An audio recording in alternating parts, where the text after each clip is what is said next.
નમસ્કાર મિત્રો, હું છું પ્રમોદ ગઢવી. સ્વાગત કરું છું આપ સૌનું મળવા જેવા માણસ ટોક શોમાં. આજનો વિષય થોડો અલગ છે.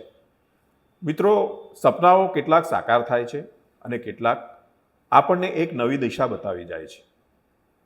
યુપીએસસી, જીપીએસસી એક એવું નામ જે લાખો યુવાઓના દિલમાં આશા પણ જગાવે છે અને ક્યારેક નિરાશા પણ. દર વર્ષે લાખો યુવક યુવતીઓ રાત દિવસ મહેનત કરે છે, પણ દરેકને આઈએએસ કે આઈપીએસ બનવાનો મોકો મળતો નથી. તો શું એનો અર્થ એ છે કે સપના તૂટી ગયા, કે પછી સફળતાનો માત્ર રસ્તો બદલાય છે? આજે આપણે વાત કરીશું સફળતા, નિષ્ફળતા અને સૌથી મહત્વપૂર્ણ, ફરી ઊભા થવાની શક્તિ વિશે. મળવા જેવા માણસ ટોક શોમાં આજે આપણી સાથે જોડાયા છે એક એવી વ્યક્તિ જેઓએ સપનાઓને માત્ર જોયા નથી, પણ તે માટે સતત સંઘર્ષ કર્યો છે. Tejas Bhandari, senior assistant commissioner, Ahmedabad મહાનગરપાલિકા, એક પ્રતિષ્ઠિત ક્લાસ 1 અધિકારી. પરંતુ આ પોસ્ટ સુધી પહોંચવાની તેમની સફર ખૂબ જ કઠિન હતી. તેમણે યુપીએસસીના 4 એટેમ્પ્ટ આપ્યા, ખૂબ મહેનત કરી, પણ યુપીએસસી ક્રેક ન કરી શક્યા. ઘણા લોકો આવી પરિસ્થિતિમાં નિરાશ થઈને થાકી જાય છે, પરંતુ તેમણે એક નવી શરૂઆત કરી અને આજે તેઓ અમદાવાદ મહાનગરપાલિકામાં એક મહત્વપૂર્ણ જવાબદારી નિભાવી રહ્યા છે. તો ચાલો તેમની જ પાસેથી જાણીએ સફળતા સુધી પહોંચવાનો સાચો અર્થ શું છે.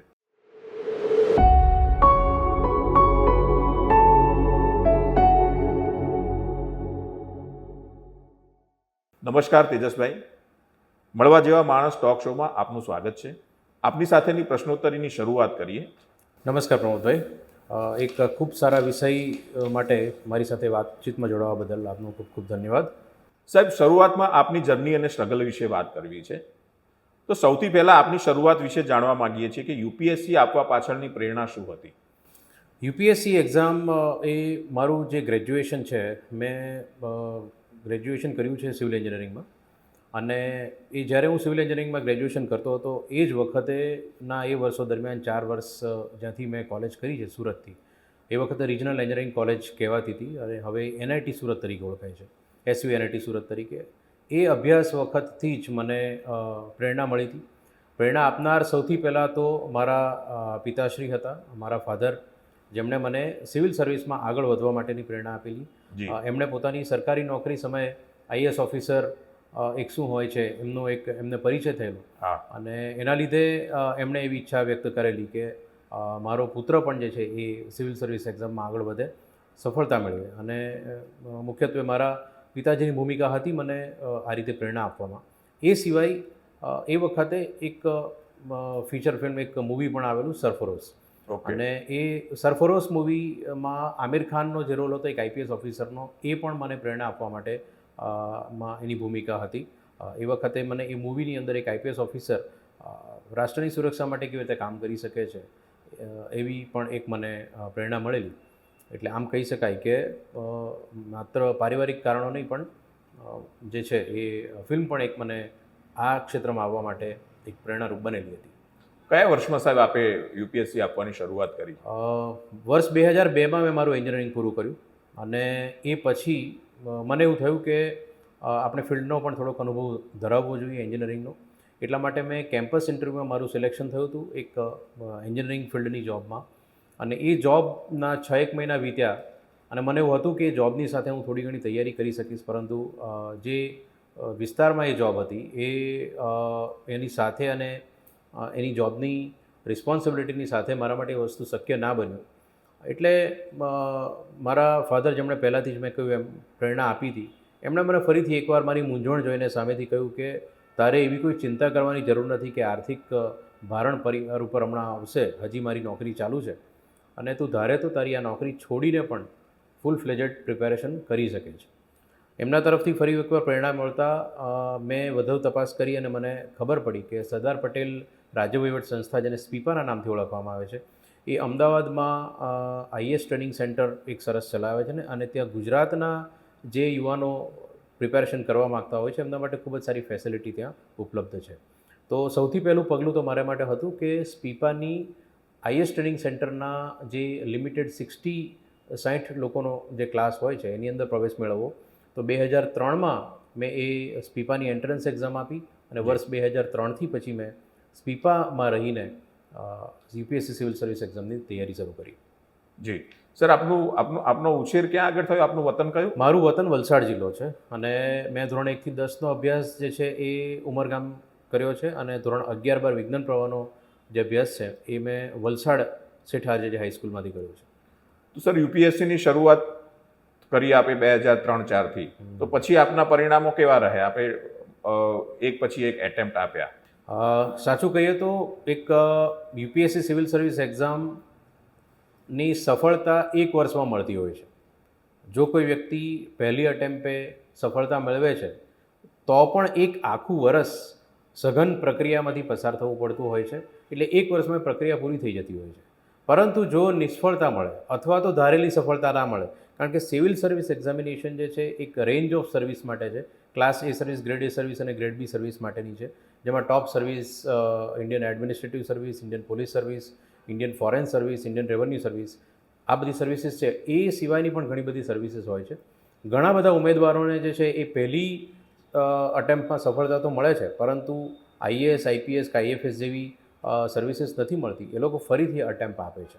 તો જે પ્રક્રિયા છે એ આમ જોવા જાય તો એક વર્ષમાં પૂરી થઈ જાય, પરંતુ માનસિક રીતે એની તૈયારી લાંબા ગાળાની રાખવી પડતી હોય છે. જે આપણે ઓલિમ્પિકની અંદર ઇવેન્ટ જોઈએ છે એની સાથે સરખામણી કરીએ તો એક 100 મીટરની સ્પ્રિન્ટ હોય છે અને બીજી એક હોય છે 42 કિલોમીટરની મેરેથોન. તો એ સિવિલ સર્વિસ એક્ઝામને હંમેશા કોઈ પણ ઉમેદવારે, જેણે જે એસ્પિરન્ટ છે એણે એને મેરેથોનમાં પાર્ટિસિપેટ કરવા માટેના માઇન્ડસેટ સાથે જ તૈયારી શરૂ કરવી જોઈએ. તો સર, આપે ચારેક એટેમ્પ આપ ક્લિયર ના કરી શક્યા, તો ત્યારે આપની દરેક એટેમ્પ પછી આપની માનસિક સ્થિતિ શું રહેતી હતી? માનસિક સ્થિતિ તો સ્વાભાવિક વાત છે કે જ્યારે એક રિગરસ પ્રોસિજરમાંથી આપણે પાસ થઈએ અને યુપીએસસીનું જે સાયકલ છે એ તમારી માત્ર ફિઝિકલ નહીં પણ માનસિક જે છે તૈયારી, માઇન્ડસેટ અને વિલ પાવર એ બધાનું ટેસ્ટિંગ કરતી હોય છે. એટલે દર વખતે એક ફિનિક્સ પંખી જેવી અનુભૂતિ થઈ શકે જો પાસ ના થવાય અથવા ધારેલું પરિણામ ના મળે, રાખમાંથી ફરીથી ઊભું થવાનું.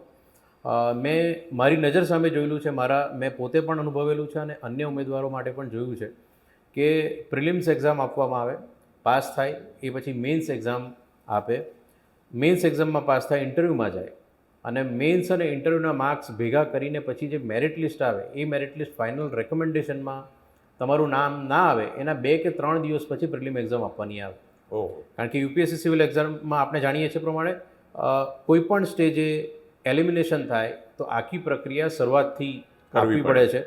એટલે ઘણીવાર એવું થાય કે રેકમેન્ડેશન લિસ્ટમાં નામ ના આવે તો ફરીથી 2 દિવસ પછી પ્રિલિમિનરી એક્ઝામ આપવી પડે. તો આગલા મહિને જ્યારે ઇન્ટરવ્યૂમાં તૈયારી કરતો હોય છે એ ઉમેદવારે થોડા દિવસ પછી ફરીથી પ્રિલિમિનરી એક્ઝામમાં નવા એસ્પિરન્ટ સાથે બેસવાનો વારો આવે છે. ફરીવાર આખી પ્રક્રિયા ફરીથી કરવાની આવે છે. આગલા વર્ષની તમામ પ્રક્રિયા ઝીરો થઈ જતી હોય છે પરિણામને અનુલક્ષીને. હા, સ્વાભાવિક રીતે એ તમારી તૈયારીને વધુ સઘન બનાવે, એ તમને વધારે સિઝન બનાવે, પણ it completely depends on how strong you are. તમે એને કેટલા પોઝિટિવલી જુઓ છો અને એનું તો પછી કોઈ અંત નથી.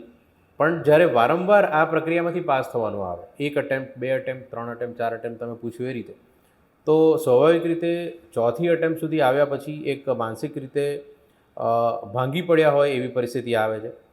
એ વખતે માત્ર એક્ઝામ પાસ નહીં કરી શકવાનો વસવસો નથી હોતો, એ સિવાય બીજા સામાજિક પરિબળો પણ કામ કરે છે, આર્થિક પરિબળો પણ કામ કરે છે અને એ સમગ્ર વર્ષો દરમિયાન 4 અટેમ્પ્ટ આપ્યાનો મતલબ કે 4 વર્ષ સુધી તમે બીજું કંઈ કર્યું નથી અને એ જ એક્ઝામની પ્રિપેરેશન કરી છે. તો જ્યારે નવી શરૂઆત એ પછી કરવાનું કોઈ નક્કી કરે તો સૌથી મોટો પ્રશ્ન એ 4 વર્ષ દરમિયાન શું કર્યું એનો આવતો હોય છે. રાઈટ. એટલે નો ડાઉટ એ ચેલેન્જિંગ છે અને જે વ્યક્તિ એમાંથી પાસ થાય એના સિવાય બીજા કોઈને આમ સારી રીતે સમજી ના શકે, પરંતુ એ એક કઠિન પરિસ્થિતિ હોય છે અને મનોદશા, વિલ પાવરના જે કોઈ આપણે સુવાક્યો સાંભળીએ છીએ એ બધા જ સુવાક્યો તે રિયલ ટાઈમ ટેસ્ટમાં ત્યારે થતા હોય છે. એટલે ખરેખર એક ખૂબ કઠિન પ્રક્રિયા હોય છે.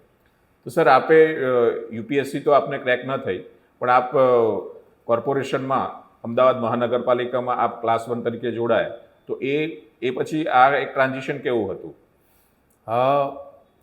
યુપીએસસી સિવિલ સર્વિસ એક્ઝામમાં જ્યારે મારી 3 એટેમ્પ એમાંથી સળંગ 3 મેન્સ મેં આપેલી, 3 સિવિલ સર્વિસ મેન્સ એક્ઝામ આપવાનો મને તક મળેલી.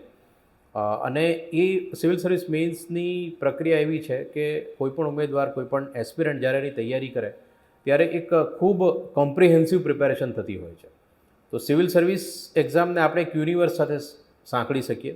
તો એ સિવાયની બીજી parallel government exams, competitive exam આવતી હોય છે, એ યુનિવર્સની અંદરની અલગ અલગ ગેલેક્સી છે એવું આપણે ગણી શકીએ. તો જ્યારે આપણે યુપીએસસી સિવિલ સર્વિસની તૈયારી કરતા હોઈએ છીએ ત્યારે જો આપણે કોન્શિયસલી બીજી એક્ઝામ માટેની અવેરનેસ રાખી હોય, જી, ભલે આપણે એમાં કોમ્પિટ ના કર્યું હોય પણ અવેરનેસ રાખી હોય, એના સિલેબસ કેટલું મેચ કરે છે, કેટલું ડિફર કરે છે, તો 100% આપણે એવું કહી શકીએ કે થોડીક વધુ તૈયારી, થોડાક જુદા માઇન્ડસેટ, થોડાક જુદા અપ્રોચ અને એક્ઝામ સ્પેસિફિક સ્ટ્રેટેજી સાથે આપણે બીજી કોઈક એક્ઝામ ક્લિયર કરી શકવા લાયક તો બની જ ગયા હોઈએ છીએ. જી, કોઈ પણ મેળવેલું જ્ઞાન જેવી રીતે ક્યારેય નકામું નથી જતું, એવી રીતે યુપીએસસી સિવિલ સર્વિસની એક્ઝામ પણ જે છે એ ક્યારેય બિલકુલ બી યુઝલેસ નથી જતી. અને એ જ વસ્તુ હું કહી શકું છું, કારણ કે જ્યારે મારી 4 એટેમ્પમાં મને યુપીએસસી સિવિલ સર્વિસ મેન્સમાં સફળતા ના મળી, એ પછી મેં જ્યારે બીજી એક્ઝામો તરફ રૂખ કર્યો અને બીજી એક્ઝામમાં પણ અપિયર થવાનું શરૂ કર્યું, એ વખતે મને સૌથી પહેલાં તો આરબીઆઈ અને એસબીઆઈની એક્ઝામમાં સફળતા મળી. સ્ટેટ બેંક ઓફ ઇન્ડિયામાં હું પ્રોબેશનરી ઓફિસર તરીકે સિલેક્ટ થઈ ચૂકેલો હતો. જી, અને એમાં પણ મેં ઓન ધ જોબ હું વર્ક કરતો હતો. મીનવાઇલ અમદાવાદ મ્યુનિસિપલ કોર્પોરેશનની આસિસ્ટન્ટ મ્યુનિસિપલ કમિશનરની જે પરીક્ષા યોજાઈ 2009માં, એમાં પણ મેં ભાગ લીધો. અને એ એક્ઝામ કોઈ સ્પેસિફિક તૈયારી વગર માત્ર ને માત્ર યુપીએસસી સિવિલ સર્વિસ એક્ઝામની મેં સતત 5 વર્ષ તૈયારી કરેલી, એના આધારે મને એમાં સફળતા મળેલી. એટલે જ્યારે 4 એટેમ્પ કે 5 એટેમ્પ કોઈ આપે છે, એ સમયે એમાં જે તૈયારી કરી છે, એમાં જે જ્ઞાન અર્જિત કર્યું છે, એનો 100% બીજા ક્ષેત્રમાં ઉપયોગ થઈ શકતો હોય છે. યુપીએસસી જીપીએસસી માટેની પ્રિપેરેશનની સ્ટ્રેટેજી વિશે થોડી આપણે વાત કરવી છે. તો એમાં પહેલો પ્રશ્ન હું આપને પૂછું કે યુપીએસસી જીપીએસસી જેવી પરીક્ષાઓ માટે તૈયારી શરૂ કરતાં પહેલાં એસ્પિરન્ટે શું ક્લેરિટી હોવી જોઈએ? ખૂબ મહત્ત્વનો પ્રશ્ન છે આ, અને દરેક કેન્ડિડેટને જે છે એ માટે આ ખૂબ મહત્ત્વનો વિષય છે. શરૂઆત, ફાઉન્ડેશન જેને આપણે કહી શકાય. નો ડાઉટ મેં જ્યારે યુપીએસસી અને જીપીએસસીની પરીક્ષાઓ આપી હતી, હા, એક વાત હું મિસ કરી ગયો કે જ્યારે સ્ટેટ બેંક ઓફ ઇન્ડિયાની પ્રિપેરેશન મેં કરી અને એક્ઝામમાં સફળતા મેળવી, એ જ સમયે મેં જીપીએસસીની ક્લાસ 1ની એક્ઝામમાં પણ પાર્ટિસિપેટ કરેલું. અને સેમ ઓપ્શનલ સબ્જેક્ટ્સ મારા જે જ્યોગ્રાફી અને સાયકોલોજી હતા, એની સાથે મેં જીપીએસસી એક્ઝામ પણ પાસ કરેલી અને જીપીએસસી એક્ઝામમાં પણ મારું સિલેક્શન થયેલું હતું. તો એ વખતે જે એક્ઝામના ફોર્મેટ હતા એના કરતાં હાલમાં 2026માં ફોર્મેટ્સ અલગ છે. એટલે એ વખતની મારી જે સ્ટ્રેટેજી હતી, કે જે કેન્ડિડેટ સ્ટ્રેટેજી રાખતા હતા, કે જે તૈયારી કરતા હતા, એના કરતાં હમણાં ખાસો ફરક આવ્યો હોય એવું બની શકે. પરંતુ બુનિયાદી બાબતો સેમ રહે છે. પરિબળો જેવી રીતે આપણે કોઈ પણ એડવેન્ચરસ ટ્રીપ ઉપર જઈએ, તો એડવેન્ચરસ ટ્રીપ કે હાઇકિંગ ઉપર, ટ્રેકિંગ ઉપર જઈએ તો આપણે એક ખાસ કાળજી રાખતા હોઈએ છીએ કે ત્યાં કયા પ્રકારના એન્વાયરમેન્ટમાં આપણે રહેવાનું છે, રાઈટ, આપણે કયા પ્રકારના એન્વાયરમેન્ટને અડેપ્ટ કરવાનું છે. મને માઉન્ટેન સિકનેસ તો નથી ને, જો મારે માઉન્ટેનસ એરિયામાં હાઇકિંગ કરવા જવું હોય તો સૌથી પહેલો પ્રશ્ન એ છે, જો એ હોય મને, તો શું મેડિકલ સર્વિસીસ ત્યાં જ અવેલેબલ હશે કે હું જે લઈને જાઉં છું એનાથી હું એ ક્લાઇમેટને અને વેધરને અડેપ્ટ કરી શકીશ? આ બધી વસ્તુઓ આપણે વિચારતા હોઈએ છીએ. જી, એ જ વસ્તુ કોઈપણ પ્રકારની કોમ્પિટિટિવ એક્ઝામમાં પણ લાગુ પડે એવો મારો અનુભવ છે. જી, હંમેશા જ્યારે આપણે કોમ્પિટિટિવ એક્ઝામ આપતા હોઈએ છીએ ત્યારે કોલેજ કરીને, ગ્રેજ્યુએશન કરીને તરત નીકળેલા હોઈએ છીએ, તરત ફ્રેશર તરીકે આપતા હોઈએ છીએ. અને એ વખતે એ સમય હોય છે કે જ્યારે આપણા પરિવારને આપણા તરફથી ખૂબ જ આશાઓ અને અપેક્ષા હોય છે.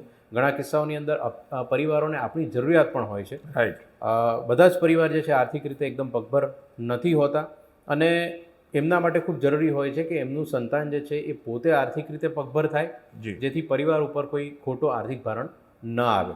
તો કોઈપણ કેન્ડિડેટે આ પરીક્ષા આપતા પહેલાં જે સૌથી પહેલું મહત્ત્વનું પાસું જે છે એ ટાઈમ હોરાઇઝન હોવું જોઈએ એવું મને લાગે છે.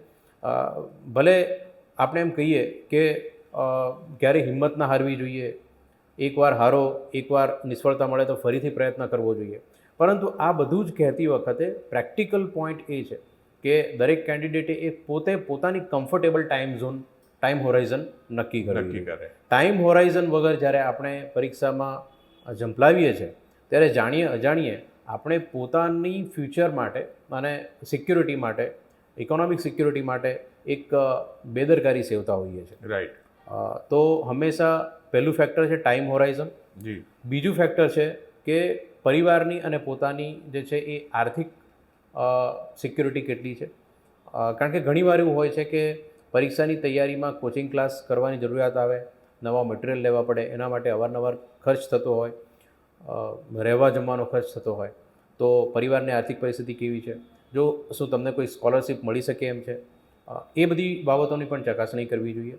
સાથે સાથે કેન્ડિડેટ પોતે કયા પ્રકારના એજ્યુકેશનલ બેકગ્રાઉન્ડમાંથી આવે છે અને આ પરીક્ષામાં જો કદાચ સફળતા ના મળે તો એ પોતાના એજ્યુકેશનલ બેકગ્રાઉન્ડ પ્રમાણે કઈ દિશામાં પોતાનું કેરિયર ડેવલપ કરી શકશે, આ બધા વિચારો કરેલા જો હોય તો એ સફળતા મળે કે નિષ્ફળતા આપણે જિંદગીમાં પાછા નહીં પડીએ એટલું ચોક્કસથી આપણે કહી શકીએ. એટલે આ પ્રકારની ક્લેરિટી હોવી જોઈએ. યસ યસ, બિલકુલ. અચ્છા, બીજું એક બાબત છે મહત્વની કે આ લોકો ઘણી વખતે મટીરિયલ ઓવરલોડમાં ફસાઈ જાય છે.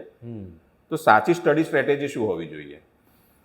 સાચી વાત છે કે આજે જ્યારે હું મારી વાત કરું તો જ્યારે મેં સિવિલ સર્વિસ એક્ઝામની પ્રિપેરેશન કરી ત્યારે હજી ઇન્ટરનેટ ને આ બધી વસ્તુઓ બહુ એડવાન્સ સ્ટેજમાં નહોતી.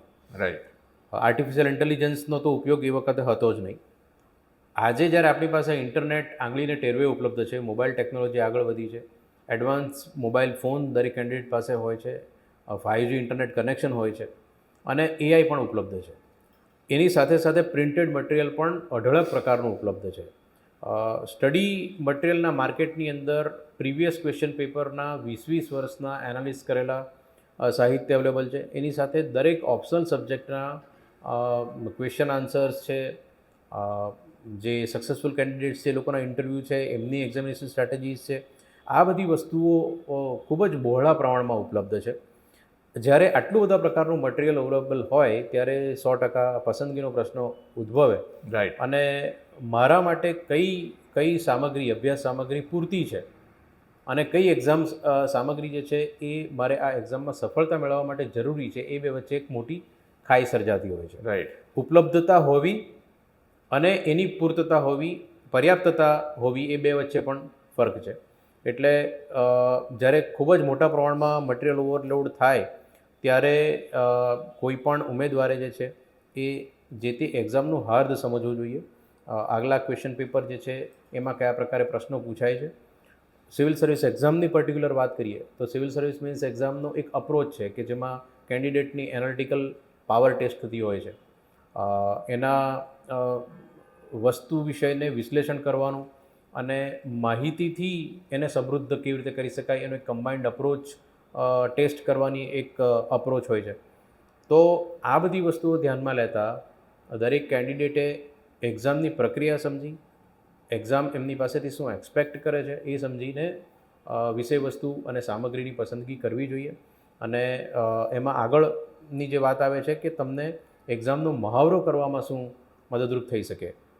લેખિત રિટન પેપર સોલ્વિંગ છે, જી, રિટન પ્રેક્ટિસિસ છે, આન્સર રાઇટિંગ પ્રેક્ટિસિસ છે અને એનું ઇવેલ્યુએશન છે કોઈ અનુભવી વ્યક્તિ દ્વારા. કોઈ અનુભવી વ્યક્તિ તમને ઇવેલ્યુએશન કરીને આપે છે અને એ જે રિમાર્ક આપે છે કે તમારું માહિતી આપવામાં કચાશ છે કે વિશ્લેષણ કરવામાં કચાશ છે, એને અનુસાર નવી અભ્યાસ સામગ્રી જે છે પસંદ કરવી જોઈએ. રાઈટ.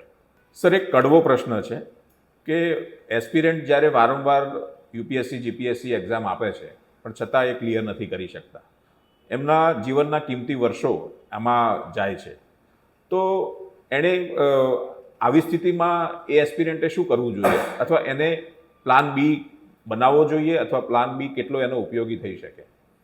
બરાબર છે. ઘણીવાર યુપીએસસી સિવિલ સર્વિસ એક્ઝામ હોય કે પછી બીજી કોઈ પણ કોમ્પિટિટિવ એક્ઝામ કેટ જેવી હોય, એમાં આપણે સૌ જાણીએ છીએ એ પ્રમાણે સફળતાનો રેશિયો ખૂબ જ ઓછો છે.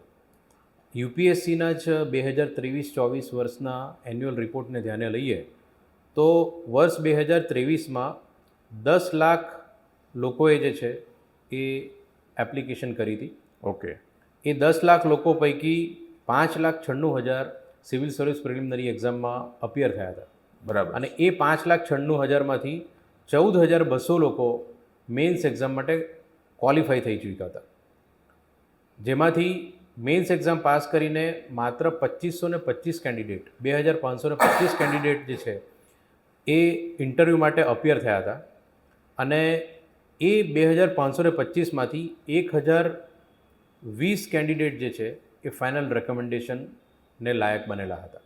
એટલે વર્ષ 2023-24ની વાત કરીએ તો માત્ર 0.1%, એટલે બહુ ઓછો રેશિયો કહેવાય. હા, 1010 એટલા કેન્ડિડેટ જે છે એ આમાં ફાઇનલ સિલેક્શન સુધી પહોંચ્યા હતા. આ તો માત્ર ફાઇનલ રેકમેન્ડેશનની વાત છે.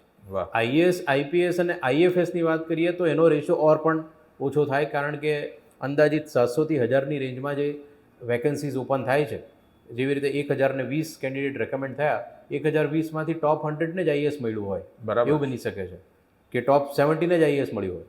એટલે જેમને આઈએએસ નથી મળ્યું કે આઈપીએસ નથી મળ્યું, એમણે ફરીથી એ સર્વિસમાં જવા માટે આખી પ્રક્રિયા પ્રિલિમિનરીથી ફરી આપવી પડે છે.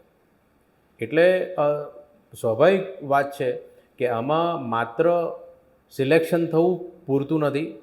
તમે નક્કી કરેલી, નિર્ધારિત કરેલી અને જેને ગોલ રાખ્યો છે એ સર્વિસમાં જવા માટેની પ્રક્રિયા કેટલી કઠિન બને છે. હવે જ્યારે માત્ર તમારી પ્રિપેરેશનના આધારે તમારું ચયન ના થતું હોય, અમુક વાર કહેવામાં આવતું હોય છે કે લક ફેક્ટર પણ છે. એ લક ફેક્ટર એટલા માટે હોય છે કે ઘણીવાર ખૂબ સારી રીતે તૈયાર કરેલો પ્રશ્ન પૂછાય અને તમે સારી રીતે એને લખી શકો તો સ્વાભાવિક રીતે બીજા કેન્ડિડેટ કરતાં તમને એમાં વધારે માર્ક્સ મળે, તો એ લક ફેક્ટર આવતું હોય છે. પણ જ્યારે આ જે નંબર્સ છે, આ નંબર્સ બતાવે છે કે યુપીએસસી સિવિલ સર્વિસ એક્ઝામનું એસ્પિરેશન વર્સિસ રિયાલિટી કેટલું કડવું ચિત્ર છે. જી. એટલે જ્યારે કોઈ ઉમેદવારને ધારેલી સફળતા નથી મળતી, તો સપોઝ એ સિલેક્ટ થઈ જાય છે તો એની પાસે એક સર્વિસ છે, પણ જે છેક સુધી આવીને સિલેક્ટ નથી થતા, એના માટે આગળની કેરિયર બનાવવી ઇમ્પોર્ટન્ટ છે. અને કોઈપણ કક્ષાએ જીવનમાં, જેવી રીતે જીવનમાં આપણને અલગ અલગ સમયે અલગ અલગ સફળતા અને નિષ્ફળતા મળતી રહે છે, એ જ વસ્તુ આ પ્રક્રિયામાં પણ છે. અને જ્યારે આપણે આપતા હોઈએ, ઘણીવાર પ્લાન બી જે છે ને એક ટેબુડ વર્ડ હોય છે કે શું પ્લાન બી, તમે પ્લાન બી બોલો છો ત્યાં જ તમે તમારી નિષ્ફળતાનો પાયો નાખો છો, એવું પણ કહેવામાં આવતું હોય છે. હા. પરંતુ એક્ઝામનો રેશિયો જોઈએ, જે વર્લ્ડની top 4 most difficult exam to crack જે છે, એમાં સિવિલ સર્વિસ એક્ઝામ કદાચ નંબર 1 પર આવતી હોય એવું બની શકે, 0.1% રેશિયો સાથે. અને એ સિવાયની જે 3 એક્ઝામ છે એમાંની બીજી 2 એક્ઝામ પણ ભારતની જ છે. એક આઈઆઈટી જેઈઈ છે અને બીજી જે છે એક સ્ટાફ સિલેક્શન કમિટીની કમ્બાઇન્ડ ગ્રેજ્યુએટ લેવલની એક્ઝામ છે, જેમના સક્સેસ રેશિયો 0.7 to 0.1 સુધીના છે. બીજા નંબરની જે સિવિલ સર્વિસ એક્ઝામ પછીની છે એ ચાઇનાની એક્ઝામ છે. એ ચાઇનાના કોલેજ એડમિશન માટેની એન્ટ્રન્સ એક્ઝામ હોય છે, યુનિવર્સલ એક્ઝામ, જેમાં એલિટ ઇન્સ્ટિટ્યુશન માટે 0.1 રેશિયો, સક્સેસ રેશિયો 0.1 જેટલો છે, સિવિલ સર્વિસ એક્ઝામ જેટલો. એટલે જ્યારે આવી પરીક્ષાઓમાં આપણે અપિયર થતા હોઈએ છીએ, એ વખતે સફળતા કરતાં નિષ્ફળતાનો રેશિયો વધારે રહે એવું બનવા જોગ છે. એટલા માટે પ્લાન બી હોવો જે છે એ ટેબુડ વર્ડ નથી. પ્લાન બી જે છે એ મેં પહેલાં વાત કરી પ્રમાણે ટાઈમ હોરિઝનને ધ્યાનમાં રાખીને, અમુક સમય આપીને આપણે એ પ્રક્રિયા ઉપર જો પૂર્ણવિરામ મૂકીએ તો એમાં આપણું કાંઈ ઓછું લેખાઈ જવાનું નથી. બલકે જિંદગીને આપણે જે છે, જીવન જે છે એ આ પરીક્ષા, હું મારા અનુભવ પરથી એટલો શીખ્યો છું કે સિવિલ સર્વિસ એક્ઝામ કંઈ માત્ર તમારું જીવન નથી. બરાબર છે. એ વાત માત્ર કેરિયર બનાવવાની હોય કે પછી એ સિવાયની પર્સનલ લાઈફ હોય. કારણ કે જ્યારે કોઈ ઉમેદવાર સિવિલ સર્વિસ એક્ઝામ આપે છે, હું જ્યારે 2003થી 2009 સુધીના 6 વર્ષ દરમિયાન મેં સિવિલ સર્વિસ એક્ઝામ આપી, ત્યારે સિવિલ સર્વિસ મેન્સ એક્ઝામ તો દિવાળી સમયે આવતી હતી. એ 6-7 વર્ષો દરમિયાન મેં દિવાળી જોઈ નથી, બીજા કોઈ તહેવાર જોયા નથી, ઘર પરિવારના સારા નરસા પ્રસંગો સમયે હાજરી આપી નથી. તો આ વસ્તુ આપણે એટલા સામાજિક છીએ કે ઇનડેફિનેટલી આ વસ્તુને એક્સટેન્ડ ના કરી શકીએ. એ વસ્તુ ઈચ્છનીય પણ નથી. એટલે કોઈ પણ કેન્ડિડેટે જે છે એ પોતાના સારા માટે, કેરિયર માટે, લાઈફ, ગુડ ક્વોલિટી લાઈફ માટે પણ ટાઈમ હોરાઇઝન હોવી જરૂરી છે. અને એટલા માટે પ્લાન બીનું મહત્ત્વ વધે છે. હવે જ્યારે આપણે પ્લાન બીની વાત કરીએ ત્યારે સ્વાભાવિક છે કે સિવિલ સર્વિસ એક્ઝામની પ્રિપેરેશન કરેલા વ્યક્તિ માટે અન્ય કોમ્પિટિટિવ એક્ઝામ જે છે એ સૌથી પહેલી પ્રાયોરિટી બને. એ બહુ સરળ થઈ જાય એમના માટે. સરળ થઈ જાય અને એ ઉપરાંત ઇટ ઇઝ લોજિકલ કે મેં જેમાં તૈયારી કરી છે એમાં હું એક જગ્યાનો બીજી જગ્યાએ ઉપયોગ કરું. સિવિલ સર્વિસ એક્ઝામમાં મેં કરેલી તૈયારીને કારણે મને સ્ટેટ બેંક ઓફ ઇન્ડિયાની પ્રિલિમ્સ અને મેઇન્સ ક્રેક કરવામાં સરળતા રહી અને અમદાવાદ મ્યુનિસિપલ કોર્પોરેશનની પરીક્ષા આસિસ્ટન્ટ મ્યુનિસિપલ કમિશનરમાં પણ મને જે છે એ સફળતા હાંસલ થઈ. એનું શ્રેય સિવિલ સર્વિસ એક્ઝામને પણ જાય છે. એ સિવાય બીજી પબ્લિક સેક્ટર યુનિટ્સ છે એની એક્ઝામ થતી હોય છે, આરબીઆઈની થતી હોય છે, એસએસસીની એક્ઝામ થતી હોય છે, બેંક્સની એક્ઝામ થતી હોય છે અને કોર્પોરેટમાં પણ પબ્લિક પોલિસીના જે છે એ જોબ વેકન્સીઝ થતી હોય છે. જી. એ ઉપરાંત એકેડેમિક્સ છે. મારા અમુક મિત્રો એવા પણ છે કે જે લોકોએ પોતાના જ્ઞાન અને પોતાની આવડતને કોચિંગ તરફ વાળી, શિક્ષણના ફિલ્ડ તરફ વાળી, તો એ પણ એક ઉચિત ઓપ્શન છે. તો ટાઈમ હોરાઇઝનને ધ્યાનમાં રાખી પ્લાન બી હોય એ માત્ર જે છે એક ઓપ્શન તરીકે નહીં પણ એક ખૂબ જ જરૂરી પાસું છે આ પરીક્ષાનું, એવું આપણે કહી શકીએ. સર, ગુજરાતના જે યુવક યુવતીઓ છે એમનો સિનારીઓ કેવો છે તારી યુપીએસસી ક્રેક કરવામાં? આમ જોઈએ તો ખૂબ સંતોષકારક કહી શકાય. જ્યારે મેં ફર્સ્ટ મેન્સ આપી 2005માં, એ વખતે જેટલા કેન્ડિડેટ અમે મેન્સ એક્ઝામમાં બેઠા હતા એના કરતાં વધારે તો આજે સિલેક્ટ થાય છે. વાહ. એટલે એમાં રાજ્ય સરકારની જે સ્પીપા રાજ્ય સરકાર વહીવટ સંસ્થા છે એનો ખૂબ મોટો ફાળો છે. એ ઉપરાંત ઘણા બધા યુવક યુવતીઓ જે છે એ વધુને વધુ અવેર થયા છે અને તૈયારીમાં પણ ખાસું પ્રોફેશનલિઝમ આવ્યું છે. રિસોર્સની દ્રષ્ટિએ પણ હવે જે પહેલાં દિલ્હી હબ ગણાતું હતું એ બધી ફેસિલિટી અમદાવાદમાં પણ ઉપલબ્ધ છે અને હવે જે છે એ તૈયારીની જરૂરિયાતના ભાગરૂપે જો કોઈ દિલ્હી જવું હોય તોય જે સંકોચ પહેલાં હતો એવો સંકોચ કર્યા વગર કે બીજા ડિસિઝન મેકિંગમાં પડ્યા વગર જે છે એ લોકો જાય છે અને તૈયારી કરે છે અને છેલ્લા કેટલાક વર્ષોની અંદર પરિણામ ખૂબ સારું હવે ગુજરાતનું આવી રહ્યું છે. એટલે અલગ અલગ આર્ટ્સ, કોમર્સ અને સાયન્સ ક્ષેત્રના ઓપ્શનલ સબ્જેક્ટ લઈને પણ વિદ્યાર્થીઓ સફળતા મેળવી રહ્યા છે. કે જેમણે યુપીએસસી જીપીએસસી એક્ઝામ આપવી છે તો એમણે કેવી રીતે આગળ વધવું જોઈએ? કારણ કે ઘણા કિસ્સામાં શું થાય છે કે ઘણા કહેતા હોય, આપણે પૂછીએ તો કે ભાઈ શું કરો છો, તો કે કોમ્પિટિટિવ એક્ઝામ આપું છું, પણ એના માટે કંઈ પ્રોપર પ્લાનિંગ કે કોઈ પ્રોપર સ્ટ્રેટેજી એ લોકો પાસે નથી હોય. તો એવા કિસ્સામાં આપણે એ લોકોને શું કહીશું, કેવી રીતે એમણે આગળ વધવું જોઈએ? કોમ્પિટિટિવ એક્ઝામ થકી પોતાનું કેરિયર બનાવવા માગતા જે કોઈ યુવક યુવતીઓ છે એમણે તો સૌથી પહેલાં અર્લીએસ્ટ ઇઝ ધ બેસ્ટ. કારણ કે કેચ ધેમ યંગની પોલિસી તો યુપીએસસીની પણ છે. જી. ઘણીવાર એવું થતું હોય છે કે જે યંગર કેન્ડિડેટ્સ હોય એ યંગર કેન્ડિડેટ્સને પર્સનાલિટી ટેસ્ટ કહેવામાં આવે છે યુપીએસસીમાં, સિવિલ સર્વિસમાં, જેને માત્ર ઇન્ટરવ્યૂ નથી કહેવામાં આવતો. તો પર્સનાલિટી ટેસ્ટમાં માત્ર તમારું એકેડેમિક જ્ઞાન તો મેઇન્સ એક્ઝામ લેવલે ચેક થઈ ગયું હોય છે.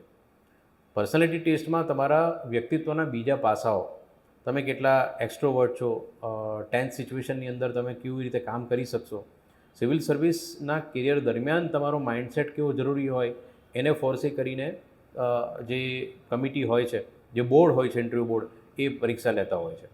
આ બધી જ વસ્તુઓ મેઇન્સ એક્ઝામનું રિઝલ્ટ આવ્યાથી ઇન્ટરવ્યૂની ડેટ સુધી 1 મહિનામાં ડેવલપ કરવું શક્ય નથી હોતું. જી.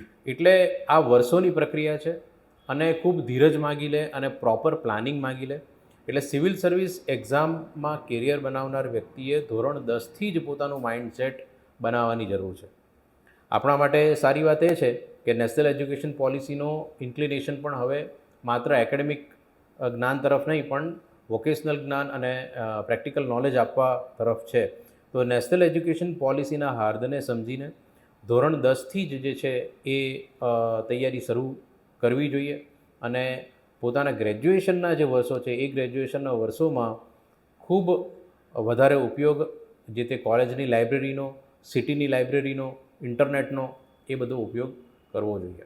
સાથે સાથે જે છે એ એક વક્તૃત્વ કળા વિકસાવવી, પોતાના વિચારો વ્યક્ત કરી જોવા, અલગ અલગ જે સોશિયો પોલિટિકલ ઇસ્યુઝ છે એના ઉપર પોતાનો ઓપિનિયન બિલ્ડઅપ કરવો, એક રેશનલ અભિગમ રાખવો, એક સાયન્ટિફિક અભિગમ રાખવો, જેનાથી કોઈપણ પ્રકારની સિચ્યુએશન જે as a part of career તમારે ડિસિઝન મેકિંગ આવશે. કારણ કે આપણે જાણીએ છીએ કે સિવિલ સર્વિસ એટલે it is utmost important in decision making.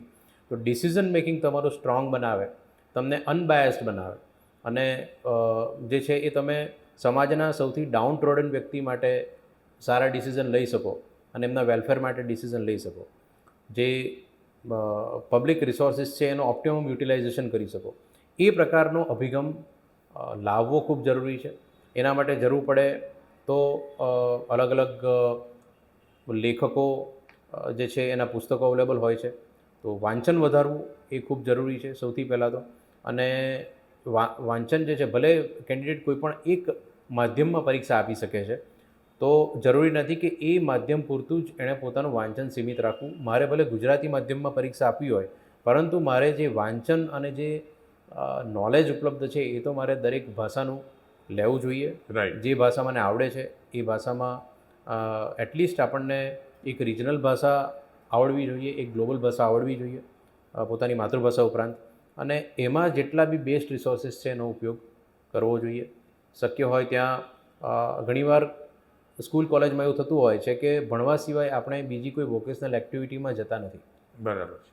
પરંતુ એનાથી ઘણીવાર એવું જોવા મળે છે કે કોલેજમાં ભણતા વિદ્યાર્થીને બેંકમાં મોકલવામાં આવે તો એક ચેક ભરતા પણ નથી આવડતું હોતું. હા.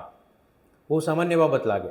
પરંતુ જ્યારે સિવિલ સર્વિસ એક્ઝામમાં આપણે જઈ રહ્યા છીએ ત્યારે જો આપણે જે સમાજમાં રહીએ છીએ એ સમાજના વ્યક્તિઓની વિવિધતા આપણને ખબર ના હોય તો આપણે માત્ર ચોપડીયું જ્ઞાન લઈને જે છે એ સિવિલ સર્વિસ એક્ઝામમાં સફળતા મેળવી શકવાના નથી. અને જો સફળતા મેળવી લઈએ તો સારું કેરિયર એમાં બનાવી શકવાના નથી. તો સર, સિવિલ સર્વિસની તૈયારી માટે કોચિંગ ઇન્સ્ટિટ્યૂટ છે એ કેટલા મહત્ત્વના છે? કોચિંગ ઇન્સ્ટિટ્યૂટ્સ જે છે એ એક આપણે સરખામણી કરીએ એની તો એક બુફે ડિનર કે બુફે લંચમાં જઈએ તો બુફે લંચ અને બુફે ડિનરની ગરજ સારતું હોય છે. પરંતુ જ્યારે આપણે એ બુફે આરોગવા જઈએ ત્યારે આપણે ધ્યાન રાખવાનું હોય છે કે આપણી પાચન ક્ષમતા કેટલી છે. બરાબર છે. અને આપણી જરૂરિયાત શું છે. કારણ કે યુપીએસસી સિવિલ સર્વિસ એક્ઝામ કોઈ એક દિવસનો એક પ્રસંગ નથી. એ જે છે દરરોજની પ્રક્રિયા છે, સતતની પ્રક્રિયા છે અને એક મેરેથોન દોડ જેવી પ્રક્રિયા છે. એટલે રોજ આપણને બુફે આપવામાં આવે તો આપણે રોજ 50 વાનગીઓ આરોગી ના શકીએ. આપણી પાચન ક્ષમતા પ્રમાણે અને આપણી ન્યુટ્રિશનની કેટલી રિક્વાયરમેન્ટ છે એ પ્રમાણે આપણે ખોરાકની પસંદગી કરવાની હોય છે. બરાબર. સેમ વસ્તુ સિવિલ સર્વિસ એક્ઝામની પ્રિપેરેશન માટે છે. દરેક કેન્ડિડેટ ઉપર છે કે એને કોચિંગ ક્લાસની જરૂર છે કે નથી. જરૂર છે તો કયા પાસા માટે જરૂર છે. અમુક કેન્ડિડેટ એવા હોય છે કે જેને માત્ર રાઇટિંગ પ્રેક્ટિસ કરવા માટે એમના પેપર્સને ઇવેલ્યુએટ થાય એના માટે જરૂર પડે. અમુક કેન્ડિડેટ એવા છે કે જેમને જનરલ સ્ટડીઝના સબ્જેક્ટ સારી રીતે તૈયાર કરી શકે છે, પરંતુ અન્ય ઓપ્શનલ સબ્જેક્ટ, દાખલા તરીકે હું મારી વાત કરું તો મેં જે છે એ ઓપ્શનલ સબ્જેક્ટ રાખ્યા હતા જિયોગ્રાફી અને સાયકોલોજી. હવે જિયોગ્રાફી કે સાયકોલોજી હું બેમાંથી એકેય મારા ગ્રેજ્યુએશન લેવલે ભણેલો નથી. ઓકે. તો એવા સંજોગોમાં કદાચ મને જરૂર પડે કે હું જિયોગ્રાફી અને સાયકોલોજીના સબ્જેક્ટ બંને અથવા એમાંથી કોઈ એકનું કોચિંગ રાખું જેથી ઓછા સમયમાં પરીક્ષાલક્ષી તૈયારી વધુ કરી શકું. બરાબર. ઘણીવાર આપણે એમાં રિસર્ચ કરવા લાગતા હોઈએ છીએ, પરંતુ રિસર્ચ કરતી વખતે ભૂલી જતા હોઈએ છીએ કે પરીક્ષાલક્ષી તૈયારી કેટલી. કોઈપણ વિષયમાં જે છે યુપીએસસી આપણી પાસેથી શું ઈચ્છે છે કે આપણું એ સબ્જેક્ટની અંદર કેટલું નોલેજ હોવું જોઈએ અને કયા પ્રકારનું નોલેજ હોવું જોઈએ એ આપણને ધ્યાનમાં નથી આવતું. તો એ સમયે કોચિંગ ક્લાસ 100% મદદરૂપ નીવડી શકે. પરંતુ ફરીથી એકવાર આર્થિક પરિબળો ધ્યાન રાખવાના હોય છે. તમારી પાસે કેટલો સમય ઉપલબ્ધ છે, તમે તમારી દિનચર્યા શું છે અને તમે પોતાનો ગ્રેસ્પિંગ પાવર કેટલો છે. આ બધા ફેક્ટરને ધ્યાનમાં રાખી અને કોચિંગ ક્લાસની પસંદગી કરવી પડતી હોય છે. ઘણા કેન્ડિડેટ કોઈપણ જાતના કોચિંગ ક્લાસ વગર જે છે એ ટોપ 10માં રેન્ક લાવે છે. ઓહો. એવું પણ જોવા મળે છે. એટલે એ કમ્પ્લીટલી વ્યક્તિ ઉપર નિર્ભર છે, પણ પોતાની જરૂરિયાત પ્રમાણે જે છે એ કોચિંગ ક્લાસની પસંદગી જો કરવાની આવે તો કરવી જોઈએ. સર, એક રેપિડ ફાયર રાઉન્ડમાં આપણે થોડા પ્રશ્નો લઈએ તો યુપીએસસી માટે સૌથી જરૂરી ગુણ કયો હોવો જોઈએ? પેશન. ઓકે. એસ્પિરન્ટની સૌથી મોટી ભૂલ? નેગ્લેક્ટિંગ ધ ટાઈમ. એવું કહેવાય છે ને કે the problem is that we think we have time. Okay. Failure પછી સૌથી જરૂરી માઇન્ડસેટ? રિસ્ટાર્ટ. એક ગોલ્ડન એડવાઇસ? લગે રહો. ઓકે. તો તેજસભાઈ, આપનો કિંમતી સમય આપવા બદલ આપનો ખૂબ ખૂબ આભાર. Thank you પ્રમોદભાઈ. આ વાર્તાલાપ ખૂબ જ ઉપયોગી રહે એવી આશા રાખીએ. તો મિત્રો, ફરી મળીશું મળવા જેવા માણસમાં એક વિશેષ મહાનુભાવ સાથે. ત્યાં સુધી રજા આપશો. નમસ્કાર.